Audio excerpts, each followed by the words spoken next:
The last month has featured a few days that were true super soakers. 5.28 inches of rain fell in Williamsport on August 2nd. Bradford got 3.89 inches on July 28th. And here in State College, more than 2.5 inches fell in 24 hours last week. Indeed, this time of year when it rains, it can really pour. And that got me thinking about the climatology of heavy rain days in the state. Now, of course, what constitutes heavy is somewhat arbitrary. Here in Pennsylvania, I think 2 inches of liquid in one day is a reasonable threshold, in part because if it all fell as snow, that could be a 20-inch storm, and that would be memorable. Here's the average number of days per year with 2 inches or more of liquid precipitation for 10 locations across the state. Every place except Altoona has at least 110 years of data, so these are pretty solid numbers. In the eastern half of the state, the average is 1 to 2 heavy rain days per year, but in the west, you might get such a day only once every year or two. So a heavy rain day is almost 3 times more likely in Allentown in Philadelphia than in Pittsburgh, mostly due to proximity to Atlantic moisture and possible tropical cyclones.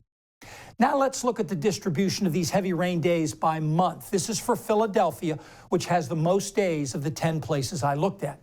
Nearly 20% of the days are in August, when summer humidity is still high and tropical season is ramping up. September is slightly ahead of July for second place, testimony to the impact of the remnants of tropical systems in eastern Pennsylvania. Now let's jump across the state to Pittsburgh, where the total number of heavy rain days is much less and the pattern is a bit different.